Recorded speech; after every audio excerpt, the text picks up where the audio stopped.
اعوذ باللہ من الشیطان الرجیم بسم اللہ الرحمن الرحیم الحمد للہ رب العالمین والصلاة والسلام علی اشرف الانبیاء والمرسلین حبیب الہ العالمین ابی القاسم المصطفى محمد وآلہ الطیبین الطاہرین المعصومین اما بعد فقد قال الرحمن فی القرآن بسم اللہ الرحمن الرحیم وإنک لعلی خلق عظیم۔ یہ دعائے مکارم اخلاق کی شرح کا تیسرا درس ہے جو آپ کی خدمت میں عرض کرنے کی سعادت حاصل کر رہا ہوں۔ خداوند متعال آپ سب کی توفیقات تائیدات میں اضافہ فرمائے اور ماہ رمضان ماہ صیام کی برکتوں سے مالا مال فرمائے۔ آج کی بحث جو ہے وہ ہے خلیفہ الہی کا ربط اور ارتباط اللہ تبارک و تعالیٰ کے لطف اور قدرت کے ساتھ۔ پچھلی بحث میں اور پچھلی گفتگو میں دعائے مکارم الاخلاق کی پہلی فرع یعنی پہلے پیرائے کی وضاحت کی، اور ہم نے یہ عرض کیا کہ یہ جو پیرایا ہے اس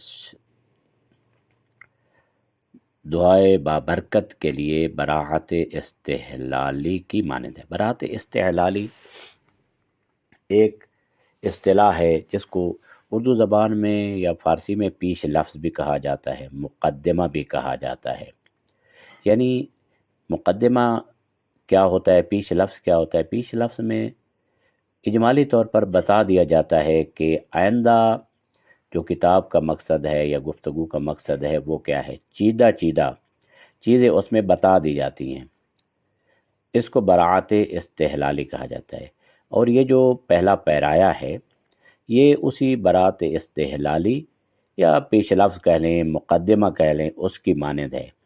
اور بہترین گفتگو وہ ہوتی ہے کہ جس کے مقدمہ میں آنے والی بحث کے بارے میں بتا دیا جائے۔ تو اس میں وَبَلِّغْ بِإِيمَانِ أَكْمَلَ الْإِيمَان کی وضاحت میں عرض کیا کہ اسلامی نقطہ نظر سے تمام فضیلتوں کی روح ایمان ہے، اس کو نہیں بھولنا۔ جب انسان خداوند ذوالجلال سے درخواست کرتا ہے کہ میرے ایمان کو کامل تر بنا دے، تو وہ اس شخص کی مانند ہے جو مثلا کوہ ہمالیہ، کتنا بڑا پہاڑ ہے، کوہ ہمالیہ کے دامن میں کھڑا ہو اور چوٹی کی طرف دیکھ رہا ہو۔ وہ دیکھتا ہے کہ چوٹی سے بہت فاصلہ ہے اور اس کے سامنے بہت طویل اور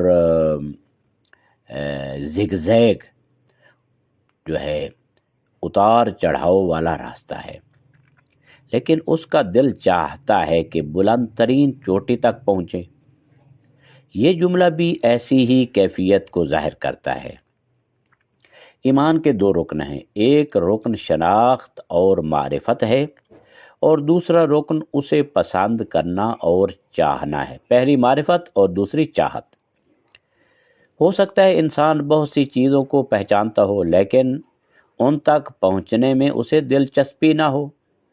اگر یہ دونوں رکن حاصل ہو جائیں تو انسان عمل کرتا ہے، اور جو شخص اکمل الایمان، کامل ترین ایمان کا خواہش مند ہوتا ہے وہ احسن الاعمال یعنی بہترین اعمال انجام دیتا ہے۔ اس دعائے پاک میں خدا ذوالجلال سے حقیقی یقین اور صحیح نیت کی درخواست اور دعا کی گئی ہے۔ پہلی فرع میں اور پہلے پیرائے میں انسان اپنے آپ کو اس مقام پر دیکھتا ہے جہاں اس کے لیے ایمان کے مختلف مراتب ممکن ہیں۔ اسی لیے وہ خدا سے مانگتا ہے کہ اسے کامل ترین ایمان عطا کر دے۔ شناخت کے مقام پر وہ جانتا ہے کہ یقین کی مختلف اقسام ہیں، اور اگرچہ ان کا تعلق ایک ہی چیز سے ہو سکتا ہے لیکن ان کی کیفیت کبھی استدلال کے ذریعے ہوتی ہے، کبھی قلبی شہود کے ذریعے اور کبھی عینی اور خارجی وجود میں۔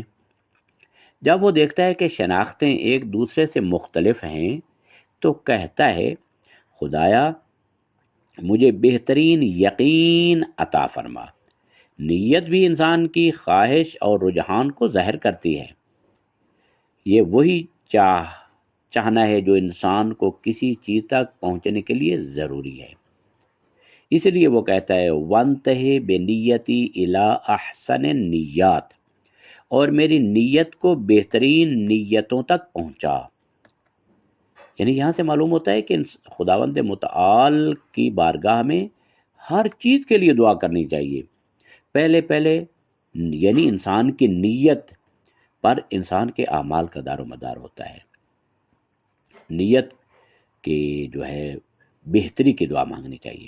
دوسرے لفظوں میں یہ کہا جائے کہ دعا کے آغاز میں وہ مختلف مراتب اور کیفیات کو مد نظر رکھتا ہے اور خدا سے بہترین چیزیں مانگتا ہے، لیکن ہو سکتا ہے انسان کسی چیز پر توجہ دے، اس کے بارے میں غور و فکر کرے اور اس پر یقین و اعتقاد، یعنی یقینی اعتقاد، حتمی اعتقاد بھی اس کو حاصل ہو جائے، لیکن وہ چیز حقیقت نہ رکھتی ہو، اور وہ جہل مرکب یعنی دوہری جہالت کا شکار ہو۔ یعنی جہل مرکب ہوتا ہے کہ جو یہ نہیں جانتا کہ میں جاہل ہوں، اپنی جہالت سے بھی جاہل ہے، اس کو دوہرا جاہل کہا جاتا ہے۔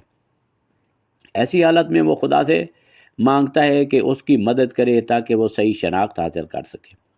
پہلے مرحلے میں وہ چوٹیوں کی نشاندہی کر رہا تھا، لیکن اب وہ عمل کے مرحلے میں داخل ہوتا ہے اور دیکھتا ہے کہ ہو سکتا ہے وہ غلطی کرے، اور اس کا وہی یعنی حقیقی اور حتمی اعتقاد جو وہ سمجھتا تھا کہ یقین ہے، در حقیقت جہل مرکب ہو، یہ بھی ہو سکتا ہے۔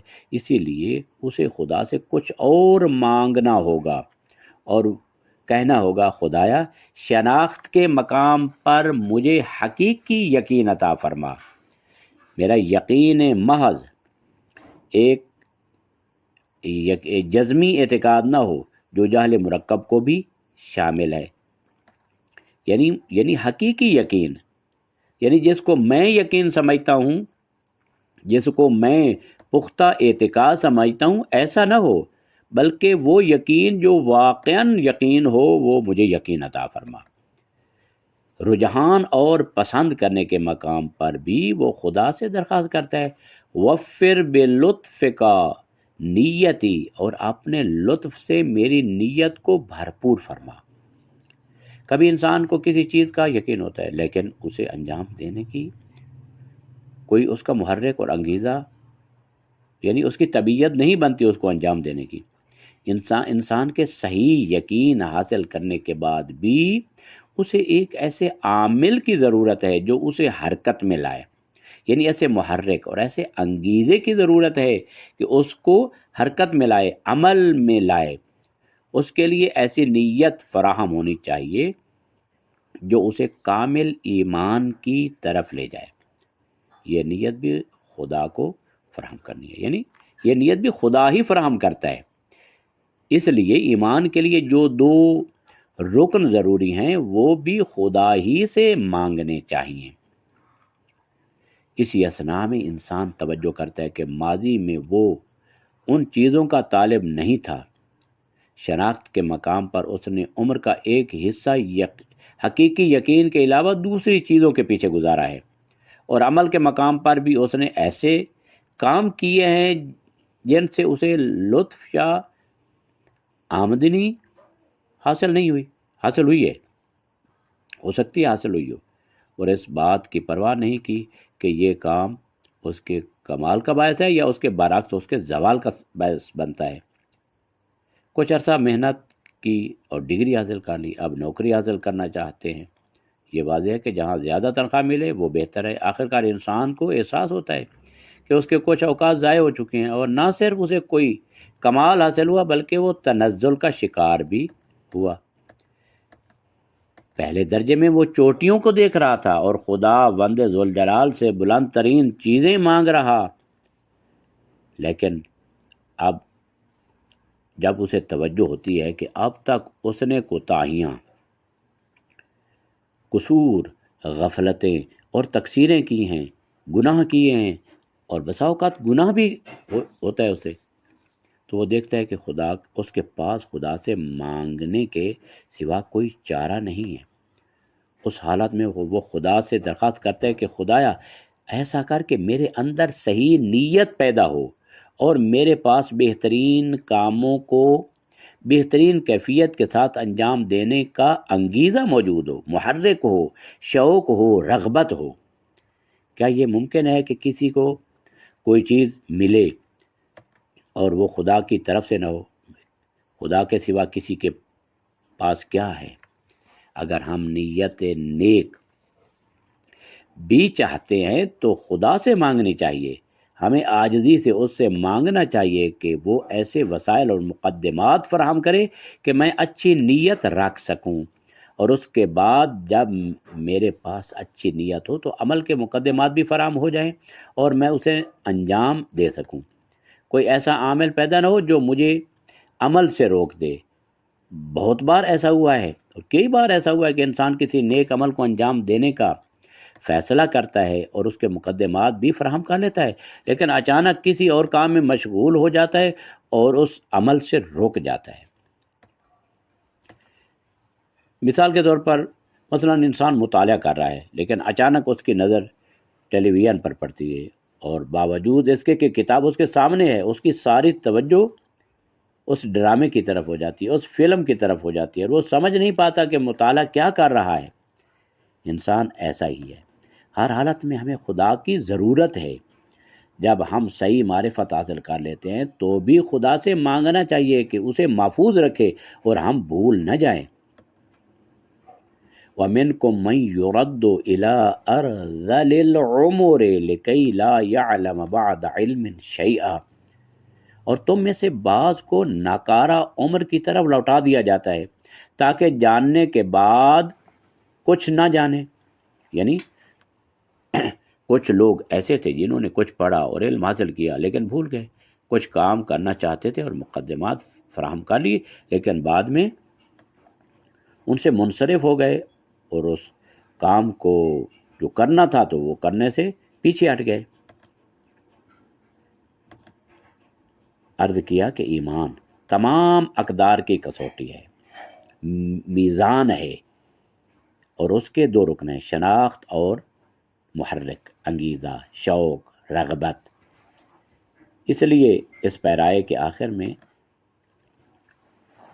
وارد ہوا ہے کہ اللہم وفر بلطف کا نیتی، خدایا یہ انگیزہ تو میرے لیے فراہم کر، یہ انگیزہ، یہ محرک اور یہ شوق تو میرے لیے فراہم کر، ایسا کر کہ یہ شوق میرے اندر پیدا ہو۔ خدایا سب کچھ میرے اختیار میں نہیں ہے اور میں سمجھتا ہوں کہ جو چاہوں کر سکتا ہوں، تو یہ نیت میرے لیے فراہم کر اور اسے محفوظ رکھ تاکہ ایمان کا یہ رکن محفوظ رہے۔ ایمان کا دوسرا رکن معرفت اور یقین تھا۔ یقین کے بارے میں ہے کہ وَصَحِّحْ بِمَا عِندَكَ یقینی، اور جو کچھ تیرے پاس ہے اس کے ذریعے میرے یقین کو درست فرما۔ ہم عرض کیا کہ عرفی اصطلاح میں یقین سے مراد حتمی اعتقاد ہے، جس کو میں سمجھتا ہوں کہ بس یہ بالکل 100% ٹھیک ہے، لیکن ہو سکتا ہے انسان کسی چیز کے بارے میں کوئی مخالف احتمال نہ رکھتا ہو اور یہ کہتا ہو کہ بالکل 100% ہے، لیکن وہ خلاف واقع ہو۔ اس لیے یقین رکھنے کے علاوہ ہمیں خدا سے یہ بھی مانگنا چاہیے کہ اس اعتقاد کو واقع کے مطابق قرار دے اور مجھے ایسا اعتقاد عطا کرے جو واقع سے پردہ اٹھانے والا ہو اور 100% واقع کے مطابق ہو۔ تیسری بات ان نقصانات کے بارے میں ہے جو اب تک مجھ سے ہوئے ہیں۔ اب تک میں نے غلط کام کیے، گناہوں کا ارتکاب کیا، کمزوریاں اور غلطیاں کی ہیں اور سستی کی ہے، ان کا کیا کروں پروردگار؟ یہ فکر اس مرحلے کو مد نظر رکھتے ہوئے اور بڑھ جاتی ہے کہ معلوم نہیں میری عمر کتنی ہے اور شاید اگلے لمحے میں دنیا سے چلا جاؤں۔ اس مرحلے پر بھی وہ خدا سے مانگتا ہے اور کہتا ہے خدایا تو خود میرے ان عیوب کو درست فرما۔ ایک اور ٹاپک ہے ماضی کی اصطلاح کا واحد راستہ کیا ہے؟ جو پچھلے زندگی گزری اس کی اصلاح اور درستگی کرنے کا واحد راستہ کیا ہے؟ انسان کے لیے صحیح معرفت اور صحیح نیت حاصل کرنے کے لیے کچھ راستے ہیں جو تمام عاقل انسانوں کے لیے مشہور و معروف ہیں۔ انسان کو اپنی عقل کو استعمال میں لانا چاہیے، غور و فکر کرنا چاہیے، تجربہ اور مشورہ کرنا چاہیے تاکہ صحیح نتیجے تک پہنچ سکے۔ معلومات کے ہر مجموعے کی تحقیق کا ایک خاص طریقہ کار ہے اور اس راستے کو تلاش کرنا چاہیے۔ کچھ چیزیں ایسی ہیں کہ جن کو حسی تجربے سے پہچاننا چاہیے، کچھ کو قرائن سے پہچاننا چاہیے، اور کچھ چیزوں کا نقلیات یعنی منقول روایات کے علاوہ کوئی راستہ نہیں ہے۔ مثال کے طور پر تاریخی واقعے کا تجربہ اور احساس نہیں کیا جا سکتا، اور اس کے لیے دوسروں کے نقل پر انحصار کرنا اور قرائن کو شامل کرنا ضروری ہے تاکہ نسبتاً اطمینان بخش معرفت حاصل ہو۔ اسی طرح جو چیزیں حس سے پیچھے ماوراء ہیں، حس سے اوپر ہیں، ان کے بارے میں حسی تجربات سے معرفت حاصل نہیں کی جا سکتی۔ یہ چیزیں کم و بیش تمام انسان جانتے ہیں، خواہ ان پر ایمان رکھتے ہوں یا نہ رکھتے ہوں۔ آج علوم انسانیہ کی ایک میتھڈ ایڈیالوجی جو طریقہ کار ہے، میتھڈیالوجی طریقہ کار ہے جس میں ہر علم میں تحقیق کے طریقہ پر بحث کی جاتی ہے۔ اسی طرح اگر انسان کوشش کرے کہ حتیٰ کہ تلقین اور تمرین کے ذریعے بھی جو کچھ جانتا ہے اس پر عمل کرے تو کچھ عرصے بعد یہ کام دھیرے دھیرے اس کی یعنی ایک ملکہ بن جائے گا اور اس کے اندر ایک قوت بن جائے گی۔ یہ بھی ایک معروف راستہ ہے جسے تمام عقلاء کم و بیش جانتے ہیں، لیکن ماضی کی اصطلاح کے لیے بہترین راستہ خدا کے گھر میں بھیک مانگنا اور پھر اولیاء الہی سے توسل کرنا ہے۔ معصوم بھی استغفار کرتے ہیں۔ معصوم کے استغفار کی وجہ کیا ہو سکتی ہے؟ یا ممکن ہے کوئی کہے تم اپنی بات کر رہے ہو کہ تم گناہ گار ہو، دوسرے لوگ جو گناہ گار نہیں ہیں تم خود جانتے ہو اور اپنی غلطیوں کو، ہمیں اس سے کیا؟ ہم نے کبھی کوئی گناہ نہیں کیا اور نہ ہی ہم سے کوئی غلطی سرزد ہوئی ہے، ہم نے جو فرض تھا وہ کیا، تم کیوں کہتے ہو کہ سب کو خدا کے حضور اس طرح کرنا چاہیے اور کہنا چاہیے؟ یہ شبہ کم از کم معصومین کے بارے میں شدت سے پیدا ہوتا ہے کہ ائمہ اور انبیاء جو گناہ گار نہیں ہیں تو پھر ان کے لیے یہ باتیں کیوں ضروری ہیں؟ اور یہ سوال ہے نا کہ ائمہ کو بھی خدا سے متوسل رہنا چاہیے اور استغفار اور یہ سب چیزیں ائمہ میں بھی ہونی چاہیے۔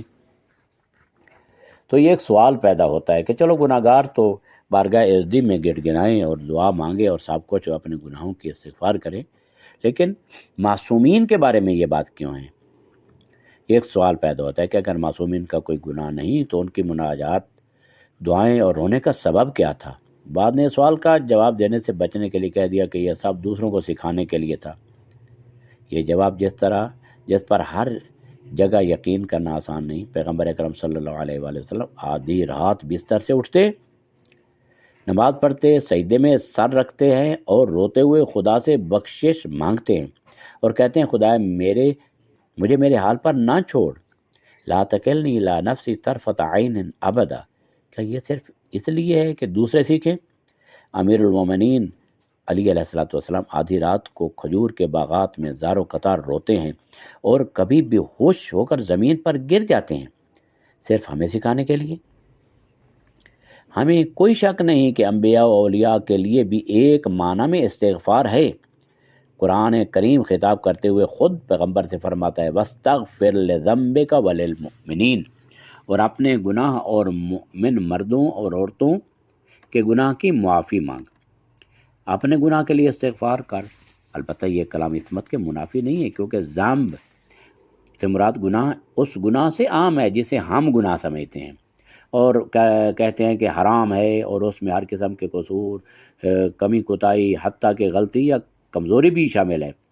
بہرحال اس میں کوئی شک نہیں کہ انبیاء و معصومین اور خود پیغمبر اکرم صلی اللہ علیہ وآلہ وسلم جو تمام انبیاء سے افضل ہیں، افضل الانبیاء، سید الانبیاء ہیں، ان کے لیے استغفار کی چیز موجود تھی۔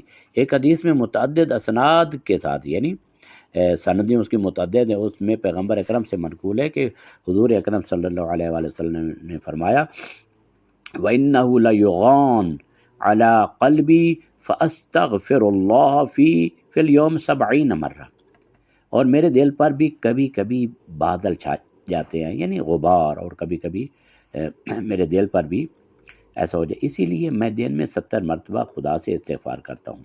یعنی کیا مطلب؟ یعنی پیغمبر پر جو مشکلات آتی ہیں وہ مراد ہیں، یعنی کسی نے کچھ دکھ پہنچایا، کسی نے کچھ دکھ پہنچایا، کبھی عورت کوڑا کرکٹ پھینک رہی ہے اور کبھی کوئی پتھر مار رہے ہیں، کبھی کوئی پیغمبر پر ظلم کر رہے ہیں، ستم کر رہے ہیں، تو بالآخر پیغمبر یعنی تمام مخلوقات سے افضل اور انسان ہیں، بالآخر ان کا دل بھی رنجیدہ ہوتا ہے۔ تو یہ اس غبار کو جو پیغمبر فرماتے ہیں میرے قلب پر ایک ایسی کیفیت پیدا ہو جاتی ہے، ظاہر ہے رنجیدہ خاطر ہو جاتے ہیں، تو اس کو ختم کرنے کے لیے خدا سے استغفار کرتے ہیں۔ فرشتوں کے مختلف مراتب ہیں۔ خداوند متعال نے انسان کو اس دنیا میں پیدا کیا تاکہ وہ مقام خلیفۃ اللہ ہی تک پہنچے۔ وَإِذْ قَالَ رَبُّكَ لِلْمَلَائِكَةِ إِنِّي جَاعِلٌ فِي الْأَرْضِ خلیفہ، اور یاد کرو جب تمہارے رب نے فرشتوں سے کہا کہ میں زمین میں خلیفہ بنانے والا ہوں، تو فرشتے اپنے تمام مختلف مراتب کے باوجود خلیفۃ اللہ نہیں ہیں۔ فرشتوں کے مراتب میں بہت فرق ہے۔ بعض روایات میں آیا ہے کہ خداوند متعال کے کچھ فرشتے ہیں جنہیں مہیمن کہا جاتا ہے، جو معرفت اور محبت الہی میں اس قدر غرق ہیں کہ انہیں اس بات کی توجہ ہی نہیں کہ خدا نے آدم کو پیدا کیا ہے۔ ایسے ایسے فرشتے ہیں۔ فرشتوں کی دوسری قسم وہ ہے جنہیں قرآن میں عالین کا نام دیا گیا۔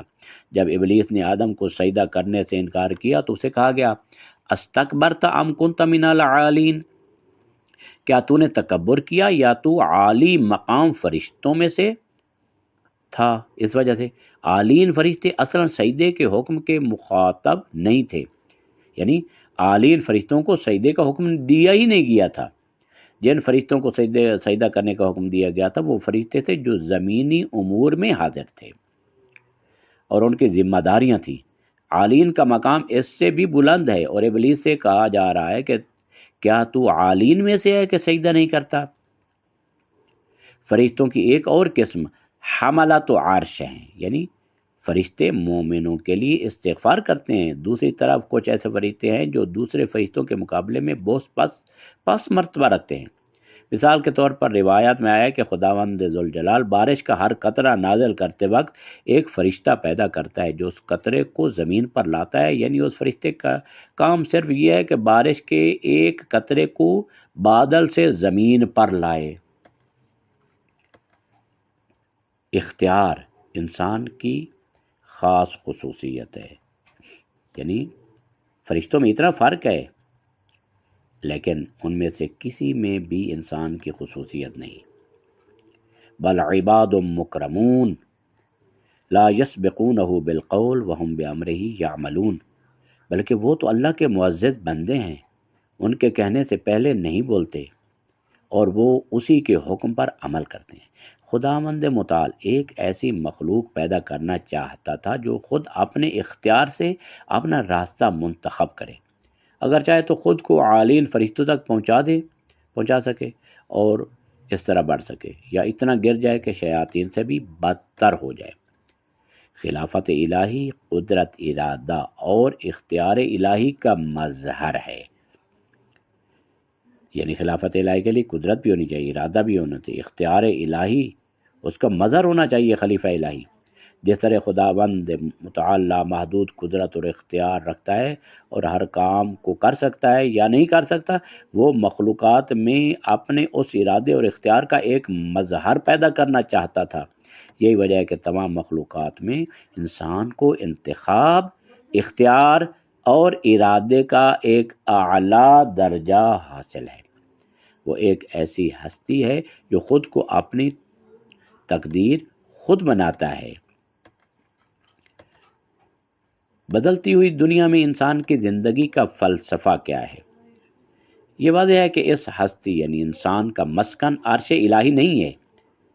اس ہستی میں جب سے خلافت کی پہلی منازل ظاہر ہوتی ہیں یا خلافت کی استعداد ظاہر ہوتی ہے، اسے ایک ایسی جگہ میں رہنا چاہیے جہاں وہ انتخاب کر سکے۔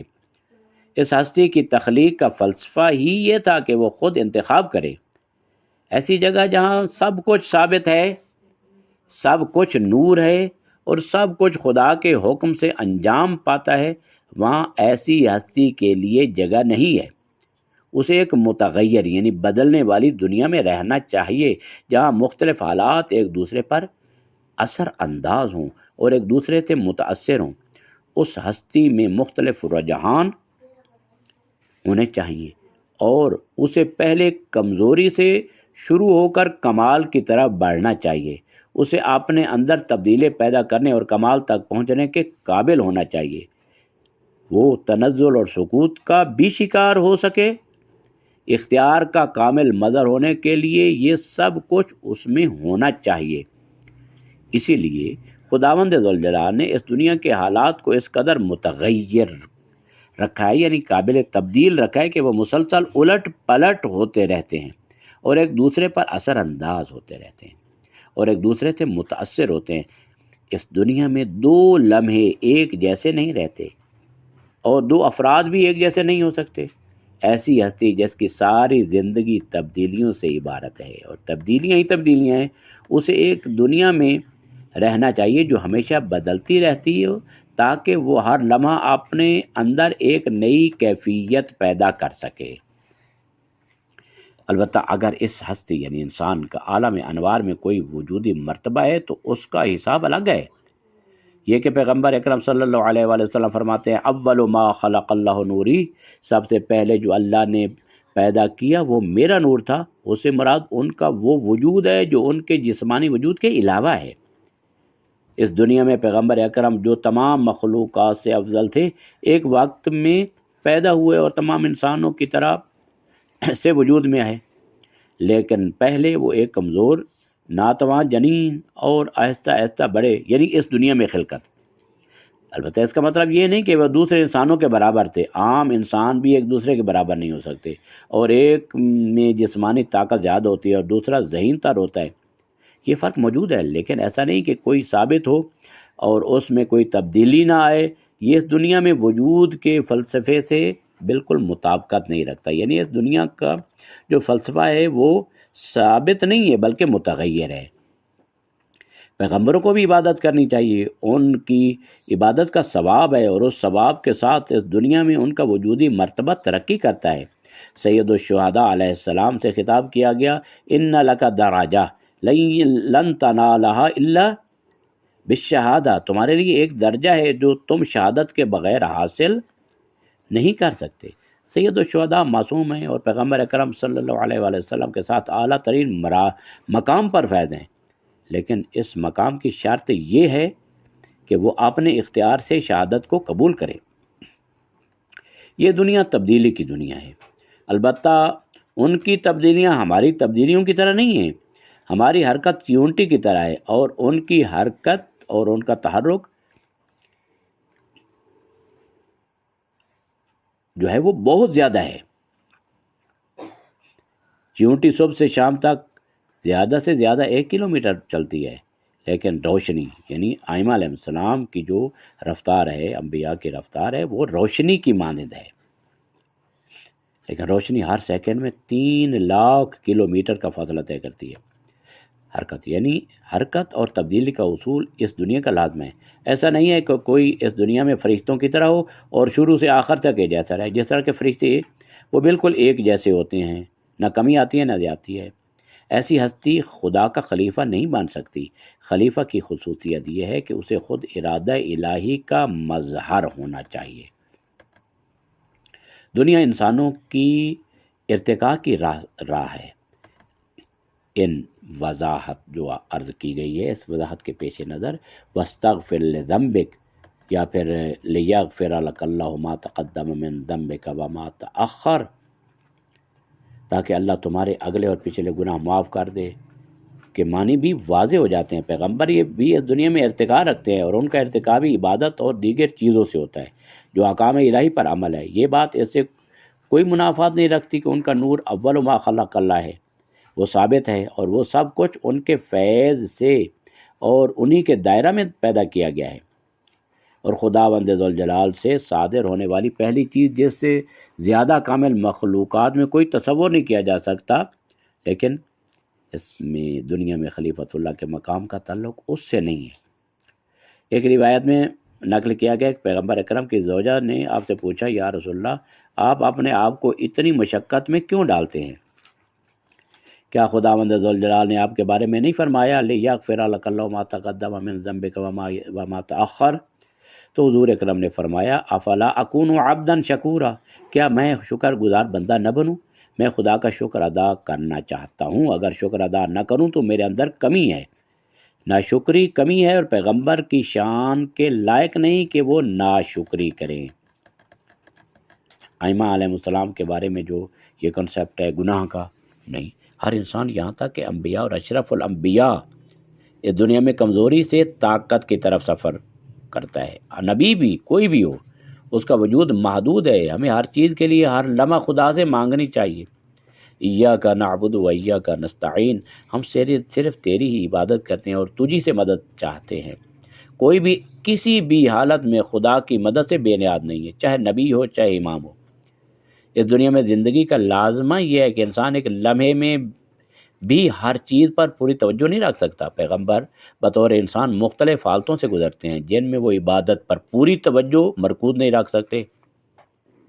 اگر وہ ہمیشہ عبادت میں محو رہیں تو وہ اپنی زندگی کے کاموں اور نبوت کے فرائض ہی انجام نہیں دے سکتے۔ یہ حالتیں ان کی آدھی رات کی عبادت کی حالت کے برابر نہیں ہیں، اور ان میں فرق ہے۔ پیغمبر کے لیے جو حالت کمزور تر ہے وہ گناہوں کا درجہ رکھتی ہے، اور وہ اس سے شرمندہ ہوتے ہیں۔ یعنی نہ یہ کہ وہ گناہ کرتے ہیں، وہ کیفیت جو ہوتی ہے، مثلا جنگ میں ہیں یا دوسرے امور میں ہیں، حالانکہ وہ تمام کام ثواب ہوتے ہیں۔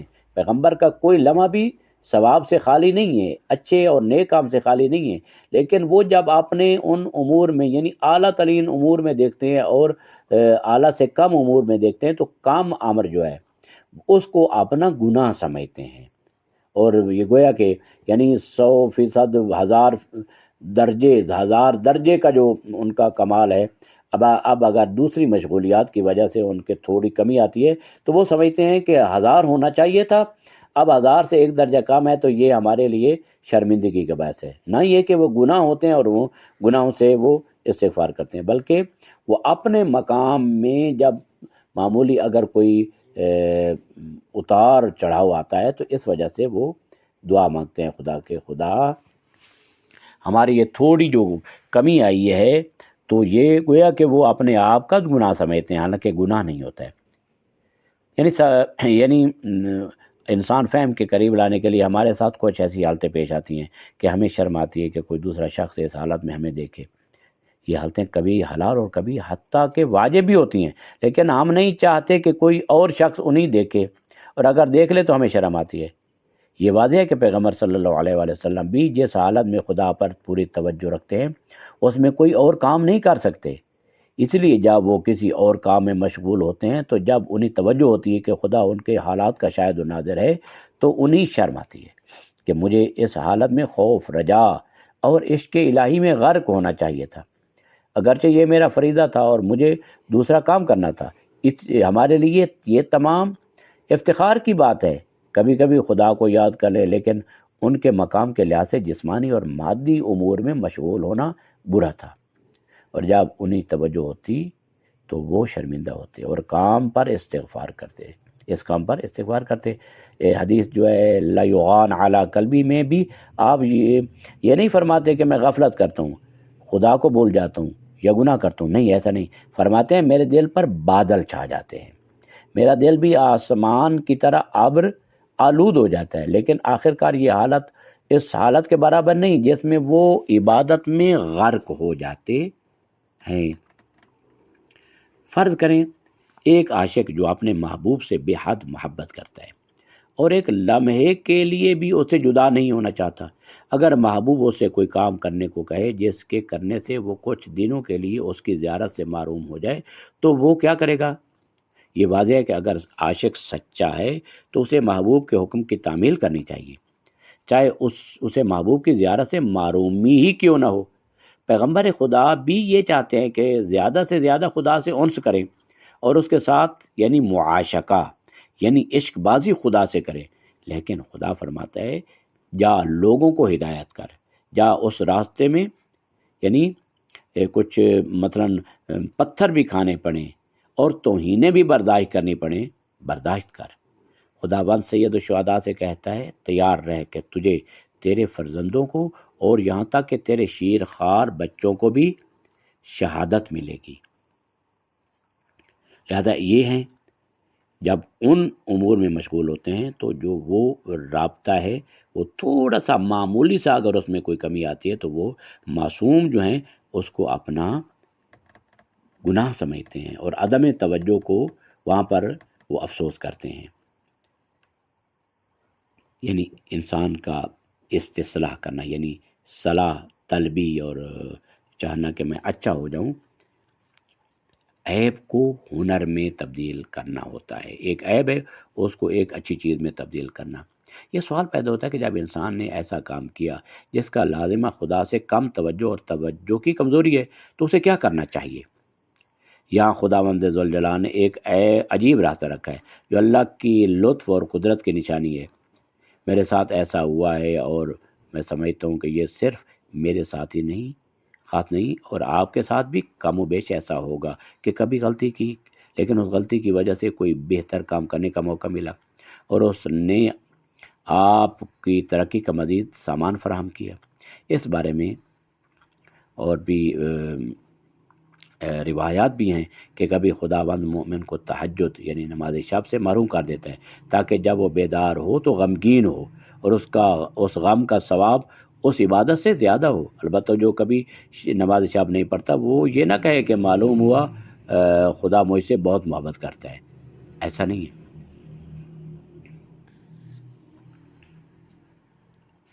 لہذا انسان کو چاہیے کہ انسان جو ہے وہ توجہ کرے خدا کی طرف۔ ایک عالم دین جو حوزہ علمیہ قوم کے معروف اساتذہ میں سے تھے نقل کرتے تھے کہ آغا مصطفیٰ خمینی امام خمینی کے بیٹے بچپن میں قوم کے مدرسہ دارالشفا میں میرے حجرے میں آتے تھے اور ہم اکٹھے باز کیا کرتے تھے۔ یہ آغا شب زندہ دار جو کہ حوزہ کے مشہور استاد تھے اور امام خمینی کے بیٹے کے مباحث تھے۔ ایک دن وہ بہت پریشان تھے۔ میں نے ان سے کہا لگتا ہے آپ کا مزاج خراب ہے، کیا ہوا؟ کہا بابا جان کی وجہ سے آج جب سے وہ بیدار ہوئے ہیں رو رہے ہیں اور پریشان ہیں کہ کل رات نماز شب کیوں نہیں پڑھی۔ امام خمینی ایک رات نماز شب سے محروم ہو گئے ہیں، شاید ان پر کوئی واجب فریضہ تھا جو انہیں انجام دینا تھا اور وہ سو گئے، لیکن جب بیدار ہوئے تو پریشان ہو رہے تھے کیا میں کتنا بدقسمت ہوں کہ کل رات نماز شب پڑھنے میں کامیاب نہ ہو پایا۔ کیا آپ کو یہ احتمال نہیں کہ آپ اس پریشانی کا ثواب اس نماز شب سے بھی زیادہ ہو؟ نماز شب نہ پڑھنا خود یعنی گناہ کے مراتب میں سے ایک ہے، تارک اولا ہے۔ خداوند کبھی مومن کو اس میں مبتلا کر دیتا ہے تاکہ وہ غمگین ہو اور یہ غم اس کے ثواب میں اضافے کا باعث بنے۔ یہ واضح ہے کہ عام حالت میں اسے یہ غم نہیں ہوتا، اس نے کوئی گناہ کمزوری یا قصور نہیں کیا تھا جس کی وجہ سے اسے یہ غم ہو۔ یہ غم اس وقت پیدا ہوتا ہے جب اس کے ساتھ کچھ ایسا ہو جائے، خداوند اسے محروم کر دیتا ہے تاکہ وہ یہ غم حاصل کرے اور اس غم کا ثواب بھی حاصل کرے۔ اس عمل کو استصلاح کہا جاتا ہے، یعنی اگر کسی کام میں کوئی عیب تھا تو وہ کچھ انتظامات کے ذریعے اس عیب کو ہنر میں تبدیل کر دیتا ہے، جیسے نماز شب سے محرومی کے ذریعے مومن کے لیے غم اور غم کے ثواب تک رسائی کا سامان فراہم کر دیتا ہے۔ لہذا نہایت توجہ کی ضرورت ہے کہ خداوند متعال اگر بسا اوقات ہماری توجہ نہ ہونا ہماری توجہ نہیں ہوتی. ہم مثلا بسا اوقات ایسا ہوتا ہے کہ انسان نماز شب کا پابند ہے، نماز واجب کا پابند ہے، اور دوسری چیزیں.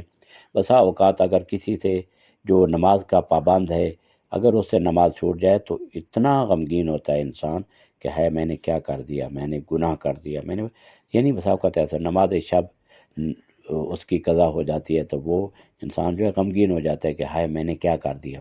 تو اس کے اندر اس ہائے کرنا اور اس کے ذریعے اس کے اندر ایک شوق پڑتا ہے کہ اب کے بعد میں ایسا کام نہیں کروں گا. حالانکہ نماز شب کو قضا کرنا یا نہ پڑھنا کوئی گناہ نہیں ہے، لیکن اس کو انسان سمجھتا ہے میں نے ایک عظیم ترین چیز اپنے ہاتھ سے گنوا دی. تو یہ بات ہے کہ خداوند متعال بسا اوقات جو ہے یہ عمل استصلاح ہے. استصلاح کہ ایک کام سے محروم کر کے اس کی غم کو اس انسان کے اندر ڈال دیتا ہے تاکہ وہ اس سے اور اعلیٰ ترین مراتب تک پہنچ سکے. خداوند متعال ہم سب کی توفیقات میں اضافہ فرمائے. وصلی اللہ علی محمد وآلہ الطاہرین.